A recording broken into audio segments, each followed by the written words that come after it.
বাজেটের মূল উদ্দেশ্য হচ্ছে জনগণকে বোঝানো বা স্পষ্ট করা যে তাদের করের টাকা কে খরচ করছে, কেন খরচ করছে, কারা খরচ করছে, কিভাবে করছে এবং এর বিনিময়ে তারা কি পাবেন।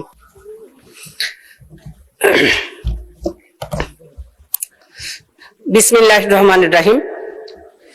মাননীয় স্পিকার, আপনাকে ধন্যবাদ আমাকে কথা বলার সুযোগ করে দেওয়ার জন্য।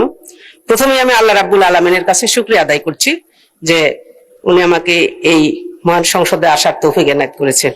সেই সঙ্গে আমার দল জামাতে ইসলামকে আমি কৃতজ্ঞতা জানাচ্ছি আমাকে সংরক্ষিত নারী আসনে মনোনীত করার জন্য। আমি মহান স্বাধীনতার যারা জীবন দিয়ে একটা স্বাধীন সার্বভৌমত্ব দেশ আমাদেরকে দিয়ে গেছেন তাদের প্রতি শ্রদ্ধা জ্ঞাপন করছি।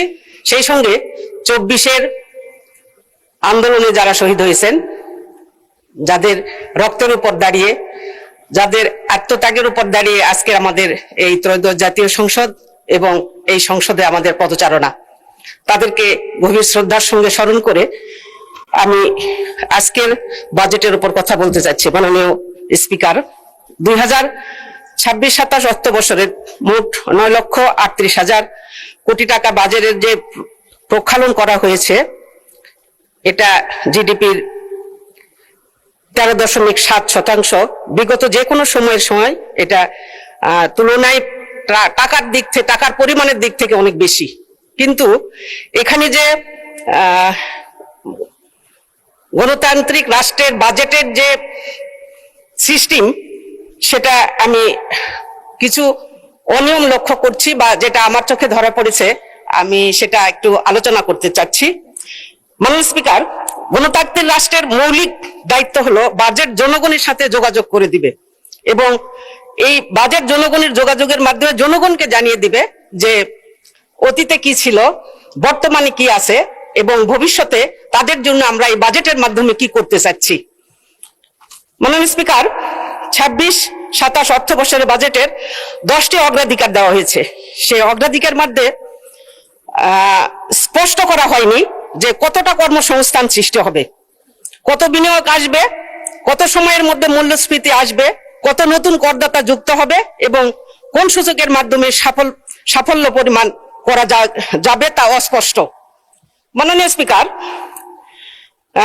বাজেটের মূল উদ্দেশ্য হচ্ছে জনগণকে বোঝানো বা স্পষ্ট করা যে তাদের করের টাকা কে খরচ করছে, কেন খরচ করছে, কারা খরচ করছে, কিভাবে করছে এবং এর বিনিময়ে তারা কি পাবেন, জনগণ কি পাবেন, এটা স্পষ্ট করা দরকার। যেখানে আমরা বিগত ফ্যাসিস্ট সরকারের আমলে আমরা দেখেছি যে বাজেটে ঋণ খিলাপির উচ্চ হার, যেটা এখনো আমরা এই বাজেটে পরিলক্ষিত হয়েছে এবং যেটা আমরা দেখতে পাচ্ছি একই। 2 নম্বর, ব্যাংকিং খাতে আস্থার সংকট তৈরি।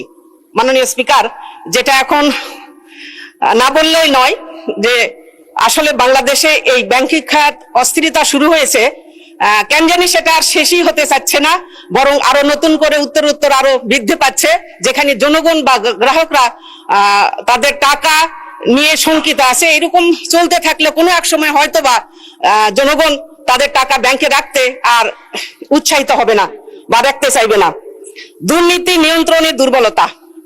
মাননীয় স্পিকার, ফ্যাসিস্ট সরকারের সময় থেকে শুরু করে যাবৎ পর্যন্ত যে দুর্নীতি শুরু হয়েছে, তারপর থেকে এখনো পর্যন্ত যে দুর্নীতি চলছে, সেই দুর্নীতি নিয়ন্ত্রণ করার জন্য কোনো নিয়ম নীতি কিংবা কোনো আগ্রহ আমরা বর্তমান সরকারের সময় আমরা দেখতে পাচ্ছি না। এরপরে উন্নয়ন পরিকল্পনা বাস্তবায়নে অদক্ষতা। মাননীয় স্পিকার, এখানে না বললেই নয়, সেটা হচ্ছে আমি আজকে শুনতে পাচ্ছি পার্লামেন্টে যে সবার আগে বাংলাদেশ, বাংলাদেশের মানুষ। তখন আমি এখানে বসে বসে চিন্তা করছি আমি আসলে কোন বাংলাদেশে বসবাস করছি, আমি কি বাংলাদেশের বাহিরের জনশক্তি নাকি? তার কারণ আমি বাংলাদেশের সংসদ সদস্য হওয়ার পরে সবার আগে যদি বাংলাদেশের মানুষ হয়, তাহলে আমার এলাকার মানুষরা আমার বরাদ্দ থেকে কেন বঞ্চিত হলো? তাহলে আমি কোন বাংলাদেশের মানুষ? মাননীয় স্পিকার, আমাকে বঞ্চিত করা অর্থ হচ্ছে আমি আমার যে জনগণ আমার উপর আস্থা রেখে আমাকে পার্লামেন্টে আসার জন্য সুযোগ করে দিয়েছে, তাদেরকে বঞ্চিত করা। তাহলে দেশের মানুষ যদি সবার আগে হয়, তারা বিরোধী দলীয় যে সব সংসদ সদস্য আছে সে এলাকার জনগণরা কেন বঞ্চিত হলো আমি বুঝতে পারলাম না। তাহলে সবার আগে বাংলাদেশ কেমন করে হয়? মাননীয় স্পিকার, আর্থিক খাতের শাসন ব্যবস্থা দীর্ঘদিন ধরে নানা সমস্যায় জর্জরিত। সবশেষে যেটা আমি বলতে চাই যে এই অনিয়ম, এই বৈষম্যতা আমরা যার জন্য এত আন্দোলন, এত উন্মত্ত, এত পঙ্গুত্ব, তারপরে এখানে কাছাকাছি বসে ওই পাশের সংসদ সদস্যরা 7 মিনিট 8 মিনিট পায়, এই পাশে আমরা 4 মিনিট পাই, এটাও একটা বৈষম্য। সম্মানিত মাননীয় স্পিকার, বাজেটের মূল লক্ষ্য হওয়া দরকার যে আয় বৈষম্য কমানো এবং সামষ্টিক অর্থনৈতিক স্থিতিশীলতা ফিরিয়ে আনা। কেবল জিডিপি বৃদ্ধির দিকে না তাকিয়ে জিডিপির সুফল সাধারণ মানুষের কাছে পকেট পর্যন্ত এবং প্লেট পর্যন্ত পৌঁছায়, সেই রূপরেখা থাকা জরুরি। প্রান্তিক জনগণ চায় পেট ভরে ভাত, চোখ ভরে ঘুম। তাই জন্য আমাদের বাজেট হওয়া উচিত। মাননীয় স্পিকার, আপনাকে ধন্যবাদ। 14 জুন 2026 দিনভর বাংলাদেশের সংবাদ শিরোনাম হয়ে থাকলেন পুলিশের সাবেক মহাপরিদর্শক বেনজির আহমেদ। সংযুক্ত আরব আমিরাতে তাকে ইন্টারপোলের মাধ্যমে গ্রেপ্তার করানো হয়েছে বলে সংসদে বিবৃতিও পাঠ করে শোনালেন দেশের স্বরাষ্ট্রমন্ত্রী সালাউদ্দিন আহমেদ। স্বরাষ্ট্রমন্ত্রী জানালেন যে 12 জুন তারিখে ইমেইলের মাধ্যমে আমিরাত কর্তৃপক্ষ বাংলাদেশকে এই তথ্য জানিয়েছে। বোঝাই যাচ্ছে সংসদে পাঠ করে শোনাবেন বলে সালাউদ্দিন আহমেদ এই তথ্য 2 দিন ধরে ভিজিয়ে রেখেছিলেন, ফুলে ফেপে তথ্য যাতে আরো বাড়ে। কিন্তু নিন্দুকেরা বলছে ভিন্ন কথা।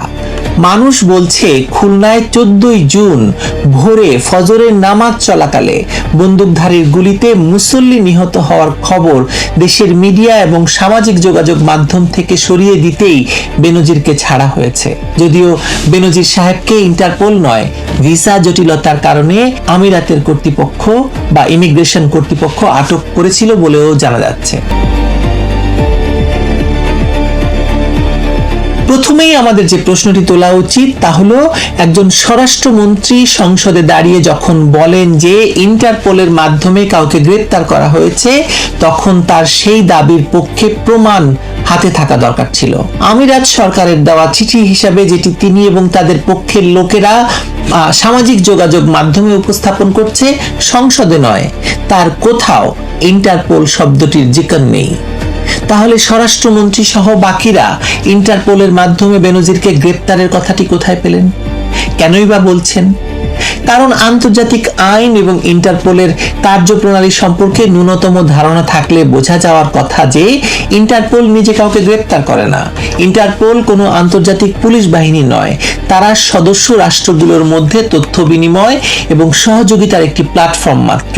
কোনো ব্যক্তিকে গ্রেপ্তার করতে হলে সংশ্লিষ্ট দেশের আইন শৃঙ্খলা রক্ষাকারী বাহিনীকে নিজ দেশের আইনের অধীনেই তা করতে হয়। অথচ বাংলাদেশের মূলধারার গণমাধ্যমগুলো এই তারেক রহমান সরকারের ইশারায় একযোগে প্রচার শুরু করেছে যে আন্তর্জাতিক পুলিশ বাহিনী মাঠে নেমে বেনজির আহমেদকে ধরে এনেছে। মানে অজ্ঞতার একটা সীমা থাকা দরকার। আপনি কি সুপরিকল্পিত তথ্য বিকৃতিও বলতে পারেন। যাকে ইন্টারপোলের মাধ্যমে গ্রেপ্তার করা হয়েছে বলে দেশের সংসদে ঘোষণা দেওয়া হয়েছে বা হচ্ছে, সেই বেনজির আহমেদের নাম ইন্টারপোলের প্রকাশ্য রেড নোটিশ তালিকাতেই পাওয়া যাচ্ছে না। বর্তমানে বাংলাদেশের 59 জন নাগরিকের নাম রেড নোটিশ ডেটাবেজে রয়েছে। সেখানে বঙ্গবন্ধুর খুনি নূর চৌধুরীর নাম রয়েছে, বিভিন্ন দণ্ডপ্রাপ্ত অপরাধীর নাম রয়েছে, কিন্তু বেনজির আহমেদের নাম নেই। তাহলে প্রশ্ন হলো, রেড নোটিশই নেই, তাহলে ইন্টারপোলের মাধ্যমে গ্রেপ্তারের গল্পটি এলো কোথা থেকে? বাস্তবতা হলো, অবৈধ ইউনূস সরকার কর্তৃক বেনজির আহমেদের পাসপোর্ট বাতিল এবং ভিসা জটিলতার কারণে এই সমস্যার সৃষ্টি হয়েছে। বেনজির আহমেদ আসলে পরিবার সহ পার্সন নন গ্রাটা। আমিরাতের অভিবাসন কর্তৃপক্ষের সাথে তার আইনি উপস্থিতি সংক্রান্ত কিছু বিষয়ে আলোচনার জন্য তাকে সশরীরে সেখানে যেতে বলা হয়েছিল বলে কেউ কেউ বলছেন। এটি ছিল একটি প্রশাসনিক প্রক্রিয়া, কোনো আন্তর্জাতিক অপরাধী ধরার অভিযান নয়। পশ্চিমা বিশ্বে, বিশেষ করে আমেরিকায় অভিবাসন সংক্রান্ত এমন সাধারণ প্রক্রিয়া হরহামেশাই ঘটে থাকে, কিন্তু সেটাকে দেশে ফিরিয়ে আনার কূটনৈতিক মহাবিজয় হিসাবে সংসদে উপস্থাপন করা হয়েছে। এই ধরনের তথ্য বিকৃতি গণতান্ত্রিক দেশে সংসদ অবমাননার শামিল। সরকারের পক্ষ থেকে কেউ কেউ বলছেন আগামী 30 দিনের মধ্যে বেনজিরকে ফিরে আনা হবে। দেখা যাক, 30 দিন তো আর বেশি দিন নয়। 30 দিনের মধ্যে সরকার কি করে আমরা তা সেটা দেখি। এই প্রসঙ্গে সরকারের সমর্থক কিছু বিতর্কিত অনলাইন প্রচারকের কথাও না বললেই নয়। সামাজিক যোগাযোগ মাধ্যমে এমন একটি ধারণা প্রতিষ্ঠার চেষ্টা হচ্ছে যে ইন্টারপোল বেনজির আহমেদের বিরুদ্ধে বিশেষ অভিযান পরিচালনা করেছে। এই যে ইউনূস সরকারের যে বর্ধিত প্রশাসন, তাদের কিছু পোষা মুখপাত্র এমনকি ফটোশপ করে ভুয়া নথিও ছড়িয়ে দিয়েছে সামাজিক যোগাযোগ মাধ্যমে।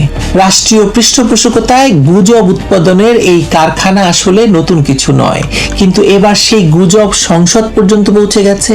একজন স্বরাষ্ট্র মন্ত্রীর মুখ থেকে রাষ্ট্রীয় সত্য হিসেবে সেটা উচ্চারিত হচ্ছে। এটা যে আসলে একটা বিপদ, সেটা আমরা কেউ বুঝতে পারছি না। আপনি এবার আসুন সবচেয়ে গুরুত্বপূর্ণ প্রশ্ন, যেটি নিয়ে আসলে সবচেয়ে কম আলোচনা হয়েছে আজকের দিনভর বা 14ই জুন দিনভর।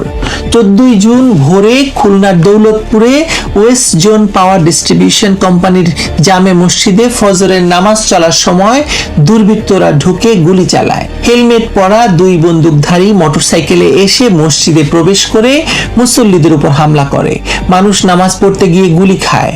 এর চেয়ে ভয়াবহ আইন শৃঙ্খলা পরিস্থিতির বিজ্ঞাপন আর কি হতে পারে? কিন্তু সেই খবরটি কোথায়? দেশের মূলধারার গণমাধ্যমে সেই হামলার খবর কোথাও প্রাধান্য পায়নি। বেনজিরের নাটকের পর্দার আড়ালে ঢাকা পড়ে গেছে এই মসজিদের রক্ত।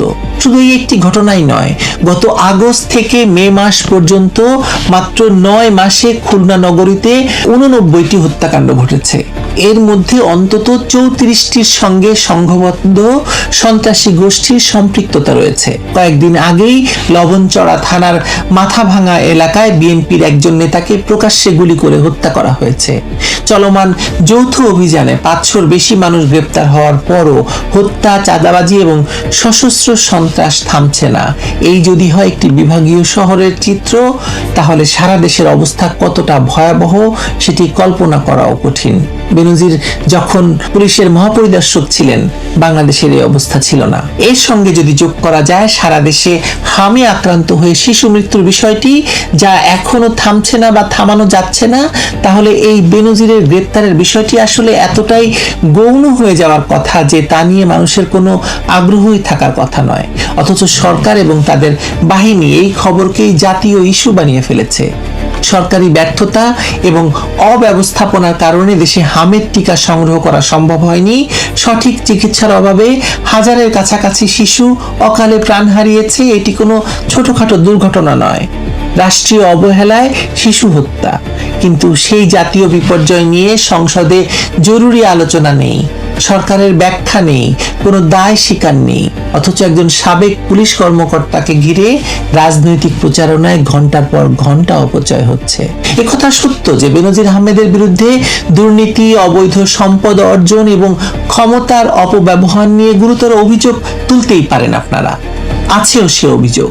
সেসব অভিযোগের ন্যায্য, স্বচ্ছ, আইনসম্মত তদন্ত হওয়া উচিত, প্রমাণ হলে বিচার হওয়া উচিত। কিন্তু আইনের শাসন আর রাজনৈতিক প্রতিহিংসার নাটক এক জিনিস নয়। কোনো ব্যক্তির বিরুদ্ধে অভিযোগ থাকলেই তাকে নিয়ে সংসদে মিথ্যা তথ্য প্রচার করার অধিকার এই অবৈধ সরকারের আসলে নেই। কিন্তু কে শুনবে কার কথা বলুন?